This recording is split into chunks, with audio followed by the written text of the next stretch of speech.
One individual can't change a lot of things. It takes a group, and that's one of the things that a lot of us face. But the American Indians were here first on this piece of land. They learned how to survive for many years. When the U.S. government tried to eliminate the Native Americans, the Indian people found ways of surviving through a lot of hardships, through a lot of, bad treatment by the federal government.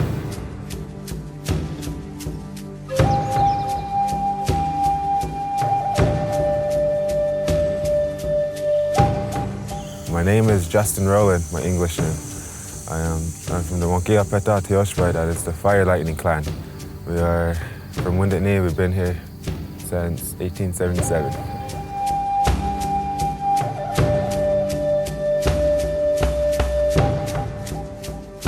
Right now we live right down the hill. You can just always see our trailers there. We're always here. We're kind of the caretakers watching over this place. First of all, the Black Hills is the heart of our island. That's where we Lakotas crawled out of our caves, crawled out of the dirt. The whole wind cave underneath the Black Hills, that's our mother's womb. That's where we come from. That's how sacred it is to us. My name is James, shot with 2 arrows. I reside on the Rosebud Indian Reservation. My Lakota Indian name is Wanahi Yuhapi, means carries the spirit. I'm a Lakota medicine man. I travel around the United States to the cities and to different reservations, and I perform healing ceremonies, do talks about the star knowledge. I do talks about the plants, about the land, to get people more in tune with the earth and understanding a way of life the way our people by the original instructions. Not too long ago, my people purchased a big chunk of the Black Hills back here, called Peshwa. It's a sacred place. It's a place of beauty, a place of nature, no city life, no bloodshed, no animosity. My people travel to the Black Hills because it's sacred. The land is sacred. The mineral is sacred.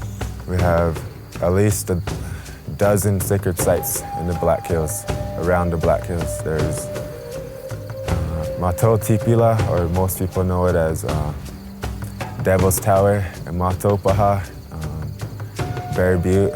Those are on the northern end of the Black Hills. We say Chesapa. Chesapa is the heart of Mother Earth. It's literally the beginning is what we believe. And if something is to happen to the heart and our body, we die. If something is to happen to this heart, then we all die as well, the way we believe.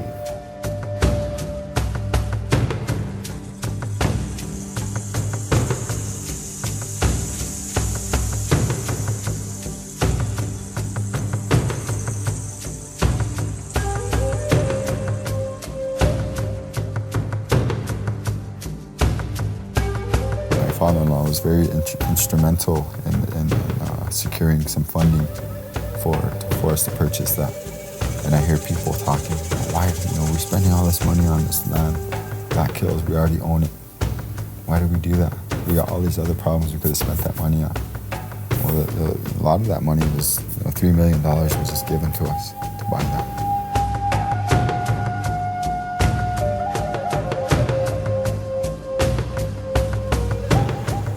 When we bought that big piece of land and it was up for sale, my people tackled it, even though we have no money. We had people from the outside help us, movie stars, that help us raise money because we want it back for our culture. It's a part of our blood veins. And it's a place for hope and safety. We fought and fought and fought the United States government, and we're still fighting today. They stripped my people of everything. Why, I don't understand. To teach us English, to cut your hair, take your language away, to make you into a European man. I don't understand that. Because here it is, 200 years later, and we're still the same.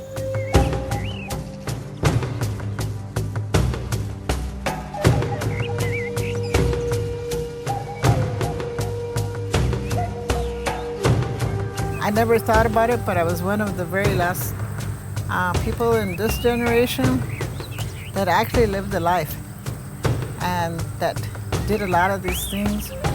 And I always thought that other people lived this way, but it's my giving back to my people, because we can do a lot of these things, but we don't have the language, and that's what I'm promoting here. A lot of our culture is gone. A lot of the language is gone. But we're still Indian. We're still Lakota.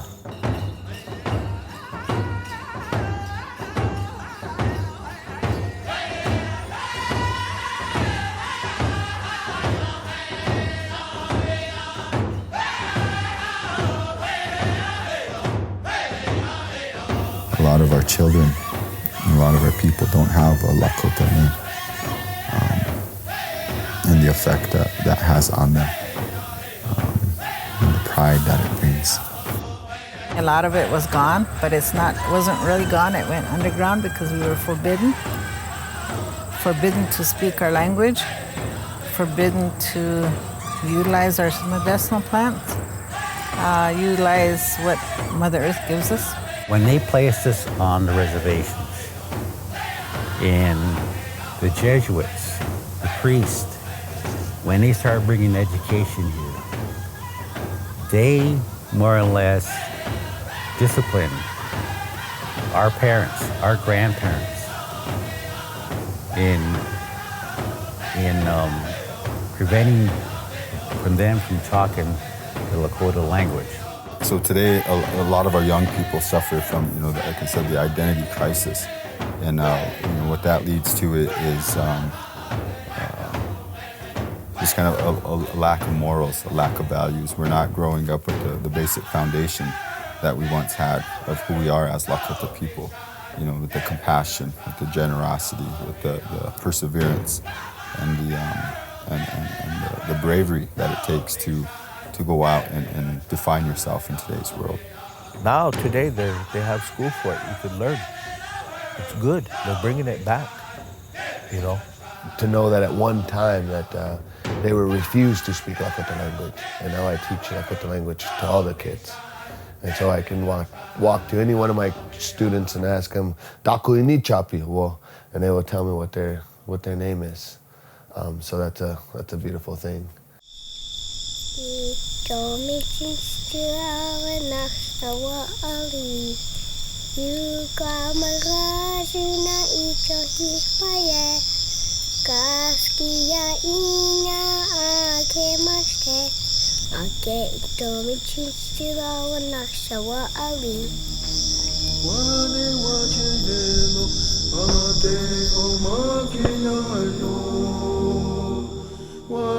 Me being Lakota, we're always told being Lakota is going to be hard, but it's the greatest life in the world.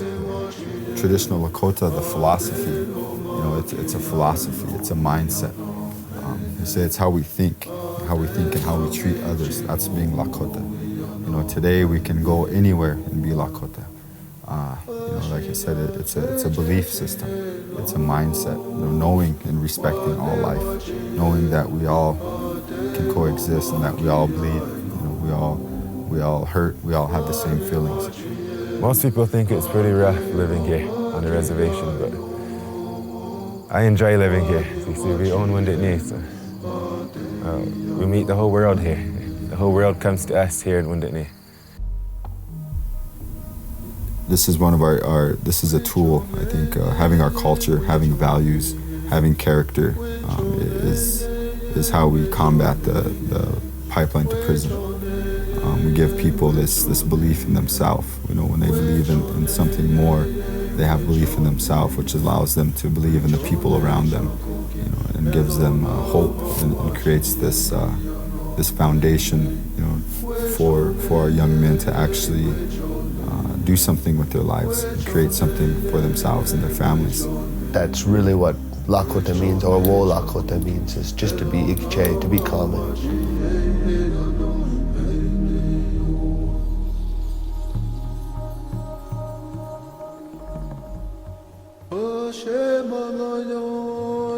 Finding my identity in there, I went to my first inipi, the sweat lodge, in the prison. Learned my first songs, learned my first language in prison. Started learning, and it lit the fire inside me to make me want to come out and to continue this way of life. So when I got out, I started this way. I started the Sundance. I started to go to the sweat lodge and take care of these things. I was told to stay close to the medicine people, to learn the language, to learn the songs, and it gave me purpose. It gave me meaning. It gave me pride, being able to understand my language, being able to speak my language, and then being able to sing for the people, for the healings, for the bringing back of the families, of the children, of the spirits of our children that are lost. Inside this language, inside these ceremonies, there's meaning to life. There's health and there's healing in it, and that's what we lack. Our people's spirits have been broken. Our children's spirits are lost. Our elders, the intergenerational trauma, the effects of the reservation, what happened when they created these reservations, and the effects that we still carry with us today. The most important thing, I guess, it's just it's a blessing to have that part of my genetics and in my blood. I would say that the most important thing is to give that positive message. If you have something like it gives you an instant interest to people if you are, I guess, Lakota in that sense, What I like to see is us using treaty law, using all these acts that affected us as Lakota people, and teaching our kids to read and to write, to study those, so they can say, oh, this is what they did to us. Not this American history, not all this, not their story, but teach our story to us, that learning about our history is going to empower us to be able to change the future.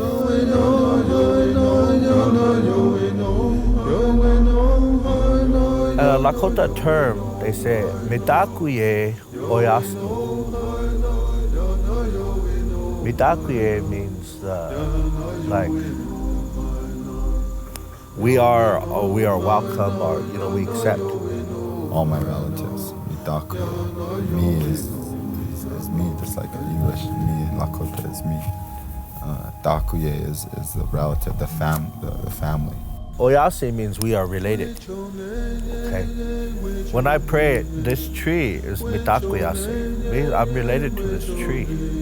I'm related to you as a human being. All my relations, we watch out for you, all the silent nations.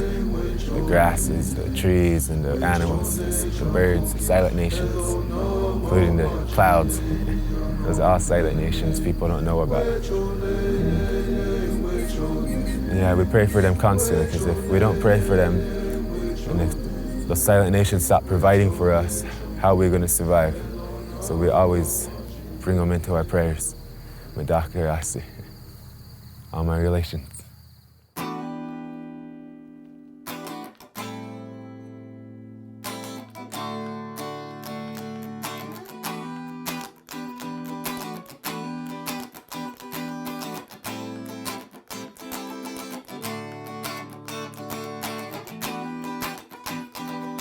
In a rage about Selenko, always violent, never mellow, cursed by society's names, hope all those bigots burn in flames. Eternal torture as they say, what do you know, do you live it day to day, like I do, one of the few, always to my tribe I stand true, living in a daytime nightmare, getting worse from year to year, public housing and food stamps, how can I explain that's how I am, stuck in the darkness before there's light, the way we live, you think we're creatures of the night, born from a strong race of the past, 2014 still feeling the wrath, yo, cause the rest hasn't changed, still remains the same, just the memory of the past to remain, as the way's been lost, try to celebrate, pay the cost. Go to jail, sometimes on bail, another government's concrete hell. always trying to take a sale. Stand up for your rights, what I'm talking about, yo. I represent the Lakota Nation, the problems facing, give you education. Can you all relate? Otherwise we're going down with the devil's fate. So come on now, increase the power and kill the beast. Come on, increase the power and kill the beast. Come on, increase the power and kill the beast. That's the system, yo.